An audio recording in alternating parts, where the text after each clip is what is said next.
ప్రభు నామానికి స్తోత్రములు. హల్లెలూయా, హల్లెలూయా.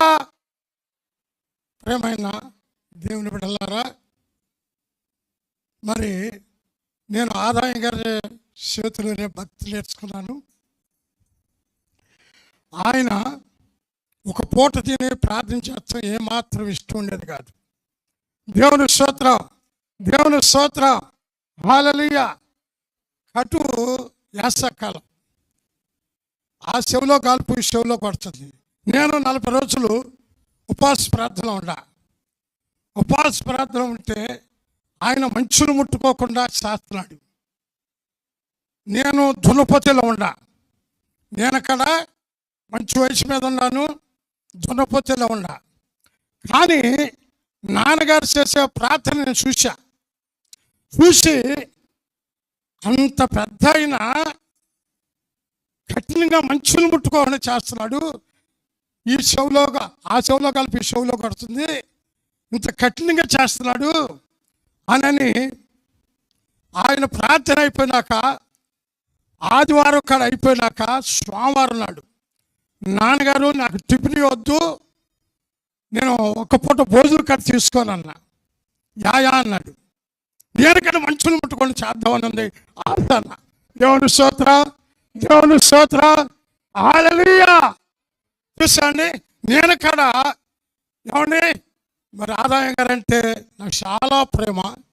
ఎందుకనంటే నాకు ఎన్ని ఉడికిడుకులు వచ్చినా, ఎన్ని అపాయాలు వచ్చినా, మరి తండ్రి నా కోసము కడుపు పట్టుకొని ప్రార్థన చేసేవాడు.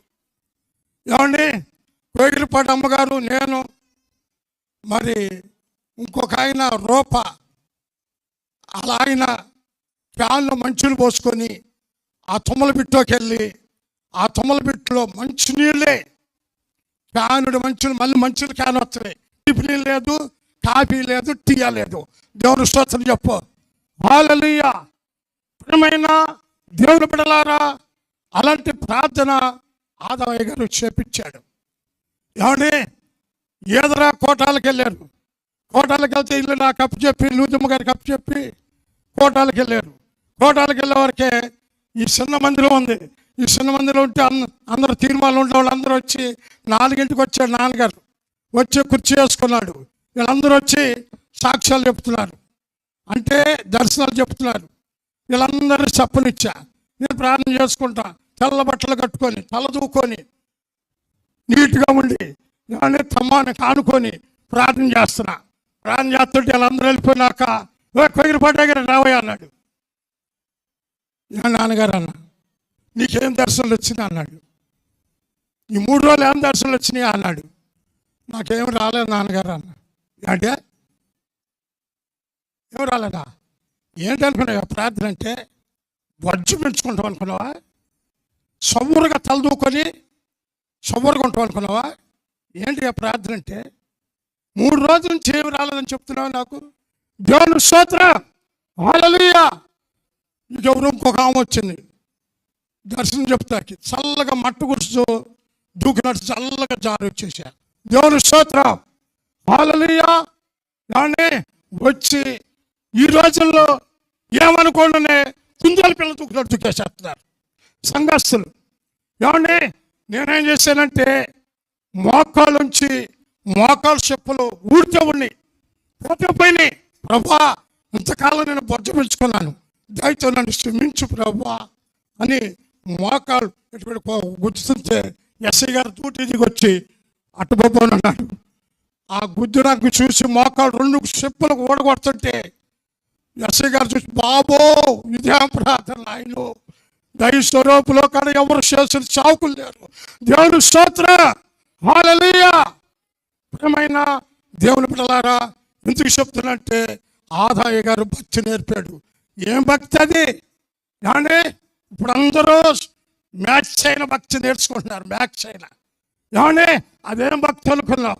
ఏమండి మంచులు ముట్టుకోకుండా ఈ దినాల్లో పాస్టర్లు గారు ఎవరైనా వచ్చి జార్జ్ మురళి గారి కాడ అలాంటి బిట్లు మద్రాసు పిలిపించుకొని జార్జ్ మురళి గారి కాడ 3 దినములు మంచులు ముట్టుకోకుండా ఆయన నాతో పాటు నాకు ఒక్కొక్క పూట భోజనం పెట్టాడు. ఆయన మంచులు ముట్టుకోకుండా చేశాడు జార్జ్ మురళి గారు. దేవుని స్తోత్రం చెప్పు. తండ్రి గారి పొట్టు ఆయన కడ పట్టాడు, తండ్రి గారి పొట్టు నేను కడ పట్టాను. ఏమండి 30 ప్రార్థనలు 5 ప్రార్థనలు ప్రభు గారు కోగిరిపాడు గ్రామంలో అలాంటి మంచులు ముట్టుకోకుండా 30-5 ప్రార్థనలు ప్రభు నాతో చేపించారు. దేవుని స్తోత్రం, హల్లెలూయా. ఏమండి బ్రతకుడు అనుకున్న వాళ్ళని నా దేవుడు మన సన్నిధిలో బ్రతికిస్తున్నాడు. సగ్గదోన వ్యాధిని స్వస్థపరుస్తున్నాడు, దయ్యాలు వెళ్ళిపోతున్నాయి.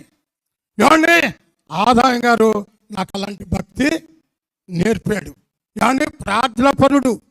ఏమండి ప్రేమైన దేవుని బిడ్డలారా అలాంటి కఠినంగా ప్రార్థన చేశాడు ఆదాయ గారు. అదే ప్రార్థన నాకు విద్య లేదండి, నేను విద్య లేని పాంబుని.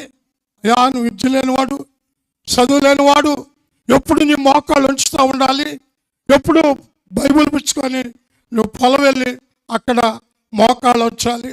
కూలోడు ఏ రకంగా చేస్తున్నాడో ఆ రకంగా నువ్వు వెళ్ళి ఆ కూలోడు వచ్చినప్పుడు నువ్వు రా, దేవుడు నీకు సమృద్ధిగా ఇస్తాడు అని చెప్పాడు. నేను బైబిల్ పుచ్చుకొని వెళ్ళి పొదల్లో కూర్చొని ప్రార్థన చేశా. ఇంకా లైట్లు ఎప్పుడు వస్తాయి, ఆ లైట్లు కూర్చోతున్నా. ఈ లోపల పుట్టుకుంటాయి గారు మరి అమ్మ వేగిరిపాటాయి గారు అని పలకరిద్దామని వచ్చాను అని అంటే, అయ్యా పొద్దునకి వెళ్ళాడు, ఆ కంతకి వెళ్ళాడు, ఈ బాటలు వెళ్ళాడు అంటే అక్కడికి వచ్చాడు. అక్కడికి వచ్చి ఏమయ్యా గారు ఇంత మూర్ఖత్వ ప్రార్థన చేస్తున్నావు, ఈ గడ్డలో కూకున్నావు పాములో అని అన్నాడు. ఏం పర్వాలా, నా తండ్రి చెప్పిన లెక్క ఇది. దేవుని స్తోత్రం, హల్లెలూయా. ప్రేమైన దేవుని బిడ్డలారా, ఎందుకనంటే ప్రార్థన పరుడు. ఆయన ప్రార్థన పరుడు మమ్మల్ని కూడా ప్రార్థన పరుడుగా చేశాడు. ప్రేమైన దేవుని బిడ్డలారా, అదే యేసుదాసయ్య గారిని కూడా దేవుడు మరి ఎన్నిక లేనివాడు.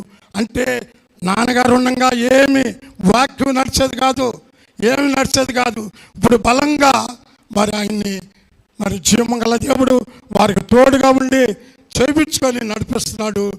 ఎన్నో అద్భుతమైన కార్యాలు యేసుదాసయ్య గారి ద్వారా కూడా దేవుడు చేస్తున్నాడు. దేవుని స్తోత్రం, హల్లెలూయా. దేవుడు కొద్ది సాక్ష్యము దేవుడు దీవించును గాక. ఆమేన్. ప్రార్థన చేసుకుందాం. మరి గొప్ప మరి ప్రసంగం చెప్పే మరి చంద్రబాబు గారు మన మధ్యలో ఉన్నారు. ప్రార్థన చేసుకుందాం. పరిశుద్ధుడా గనుడా నీకు స్తోత్రములు నాయన. మీ ప్రేమను బట్టి, మీ దయను బట్టి, మీ కనికను బట్టి మరి ఆదాయ గారి ఆత్మ తండ్రి ఎంతగానో మొరపెట్టున్నాడు, ఎంతగానో ఉపవాసాలు ఉండి కన్నీరు కార్చున్నాడు. నీ దాసుడు, నీ దయచేయుడు ప్రభా. మా నాయన నీ బిడ్డలను మరి ఆయన కుమార్తెలను మీరు ఆశీర్వదించలేదుగా నీకు స్తుతులు నాయన. నూతన మందిరం, పెద్ద మందిరం నాయన మీరు ప్రసాదించినందుకు నీ స్తుతులు నాయన. సంఘాన్ని ఇచ్చినందుకు స్తుతులు స్తోత్రములు అయ్యా. యేసుదాసయ్య గారికి 3 కుమారులు ఇచ్చినందుకు నీ స్తుతులు.